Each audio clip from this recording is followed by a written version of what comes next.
Oke, Assalamualaikum warahmatullahi wabarakatuh. Selamat malam, saudara-saudara sekalian. Di sini dari kelompok 3 akan mempresentasikan tentang sistem pemesanan pada restoran. Oke, next. Nah, sebelum itu perkenalkan nama saya Muhammad Jawad Ali Akbar dengan nomor NPM belakang 043. Kemudian yang kedua ada Muhammad Erlangga Kurniawan dengan nomor NPM 045. Yang ketiga yaitu ada Raditya Andi Saputro dengan nomor 058. Next. Nah, apa sih kenapa kita memilih sistem pemesanan sistem untuk restoran? Nah, restoran sendiri merupakan istilah untuk penyebutan usaha tatap muka yang menyajikan hidangan kepada masyarakat serta menyediakan tempat untuk menikmati hidangan tersebut.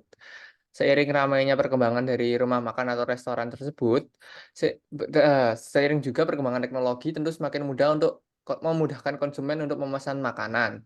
Namun, tentu hal itu memiliki dampak negatif ataupun masalah yang sering kita temui. Salah satunya adalah orang yang sering menyerobot antrian orang lain.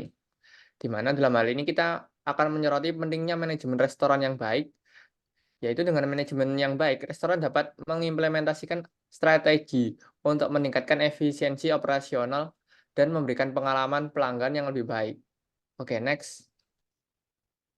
Nah, ini adalah contoh permasalahan di mana pada saat awal-awal COVID sering sekali yaitu ada berita tentang permasalahan antara Gojek, antara eh, apa namanya perusahaan ojek online yang memberi makanan mereka di mana mereka tidak ada yang mengantri dengan tertib.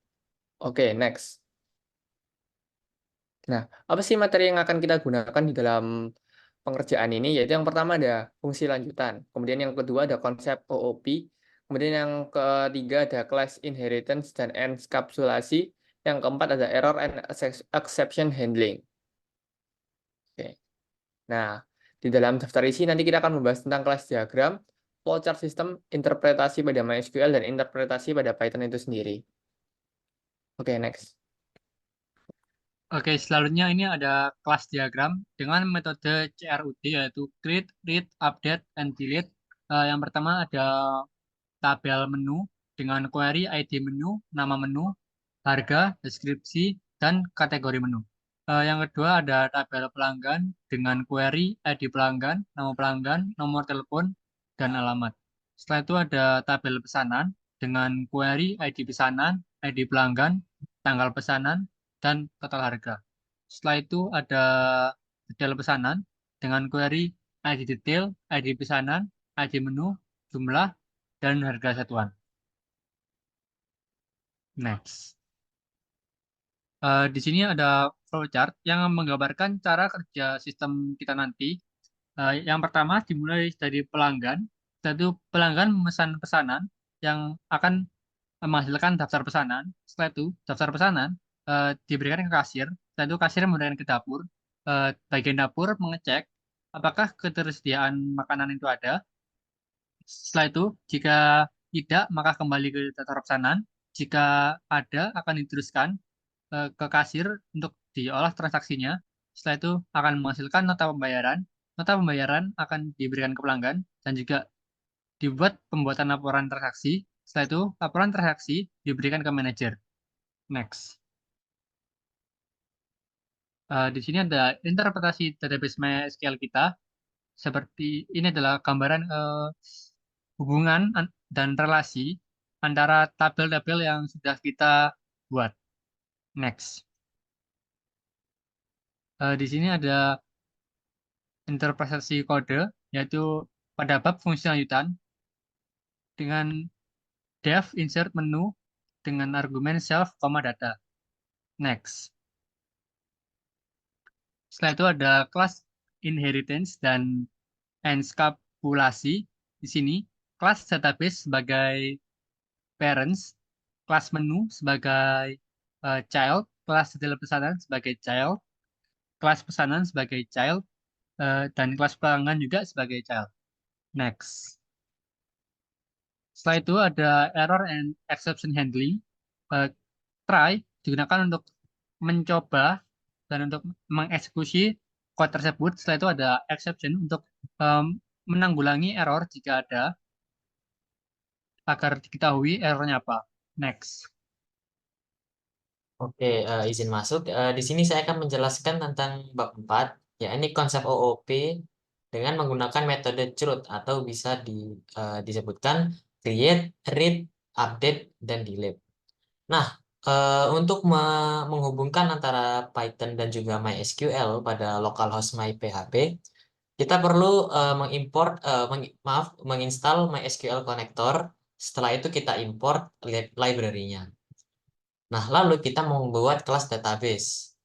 Nah, kelas database ini berfungsi untuk menghubungkan ke dalam database kita, yakni sistem manajemen restoran. Nah, di sini ada kelas menu. Kita menggunakan 5 fungsi, yakni tampil, insert single row. Di sini untuk memasukkan satu data saja. Lalu insert many row digunakan untuk memasukkan banyak data. Delete row untuk menghapus data. Dan update row untuk mengganti atau memperbarui data. Nah, seperti inilah implementasinya. Pada awalnya, di localhost PHP-nya, ini masih kosong pada tabel menu. Nah, setelah kita menginput fungsi tadi pada Python, di sini jumlahnya sebanyak 20 data, maka muncullah pada tabel menu di SQL-nya. Oke, selanjutnya ada delete menu. Di sini pada awalnya, pada tabel MySQL terdapat 21 data. Karena tadi saya menginput single row, jadi dari 20 data menjadi 21 data. Karena satu data itu tidak kita perlukan lagi, maka kita bisa delete menunya menggunakan fungsi delete menu ini. Dan pada akhirnya, datanya sudah menjadi 20 kembali. Nah, selanjutnya ada update menu. Di sini saya mengganti harga dari S0 ini. Yang awalnya 10.000. Setelah saya update di Python-nya, akan menjadi 15.000. Nah, selanjutnya di sini kita menampilkan menu database menu yang ada di dalam MySQL. Dan selanjutnya di sini ada kelas pelanggan, sama juga kita menggunakan tampil pelanggan, insert pelanggan many, delete pelanggan, dan juga update pelanggan. Nah, di sini sebelumnya pada tabel pelanggan itu awalnya kosong. Setelah itu, saya menginput 20 data pelanggan. Pada MySQL akan membentuk 20 pelanggan pada database-nya. Lalu saya insert single pelanggan. Di sini saya menginput satu lagi data pelanggan yang awalnya 20 data menjadi 21 data. Nah, lalu selanjutnya pada delete pelanggan, saya menghapus inputan tadi yang saya input pada single row karena sudah tidak diperlukan. Kita menggunakan fungsi delete pelanggan di sini, yang pada akhirnya data pelanggan ini menjadi 20 lagi. Lalu di sini update pelanggan, di sini saya mengganti alamat dari pelanggan tersebut. Yang awalnya Jalan Kusuma Baksa nomor 20, saya ganti menjadi Jalan Margarejo nomor 25 dengan fungsi update pelanggan pada Python. Selanjutnya kita tampilkan database pelanggan di Python-nya.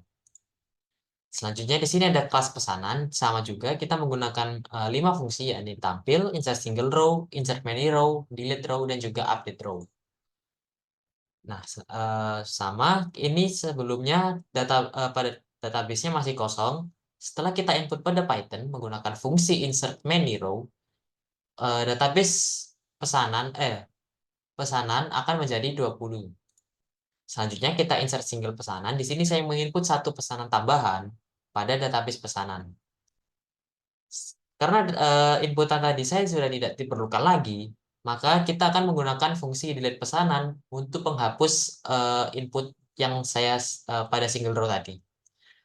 Nah, setelah itu data sudah kembali menjadi 20 data. Selanjutnya kita menggunakan fungsi update pesanan. Di sini saya mengganti tanggal pesanan dari yang awalnya 2024 tanggal 6 bulan 6 tanggal 20, saya menggantinya menjadi 2024 bulan 7 tanggal 21 menggunakan fungsi update pesanan. Selanjutnya kita tampilkan pesanan pada Python. Dan yang terakhir ada kelas detail pesanan. Sama juga kita menggunakan 5 fungsi, yakni tampil, insert single row, insert many row, delete row, dan juga update row. Pada awalnya, tabel detail pesanan di sini masih kosong. Setelah saya input menggunakan fungsi insert many row tadi pada Python, maka di tabel pesanan ini akan muncul banyak data. Mengapa ini lebih dari 20, tidak seperti pada tabel sebelumnya? Karena detail pesanan ini seperti struk, jadi menghitung satuan dari harga makanan. Nah, selanjutnya pada insert single detail pesanan, di sini tidak bisa jalan. Mengapa? Karena jika saya ingin menambah satu pesanan lagi, saya perlu mengganti primary key dari pesanan. Karena di detail pesanan ini termasuk foreign key dari pesanan. Jadi saya tidak bisa asal mengganti atau menambahkan data lagi. Nah, selanjutnya pada delete detail pesanan, di sini null record delete, yang artinya tidak ada tabel yang saya hapus. Karena itu tadi saya tidak bisa menambahkan pesanan karena terhubung dengan primary key pada pesanan yang database sebelumnya. Selanjutnya, kita tampilkan detail pesanan di Python. Baik, jadi kesimpulan dari sistem manajemen restoran ini, dari pihak manajemen restoran itu cukup perlu menggunakan sistem pada MySQL ini. Karena dari pihak restoran dapat memantau pesanan yang sudah diinput oleh konsumen. Dan ketika pesanan tersebut sudah tidak bisa dihandle atau tidak bisa ditangani, maka pihak restoran pun akan menutup order dari konsumen. Baik, mungkin sekian dari kelompok kami. Jika ada salah kata, mohon dimaafkan. Wassalamualaikum warahmatullahi wabarakatuh.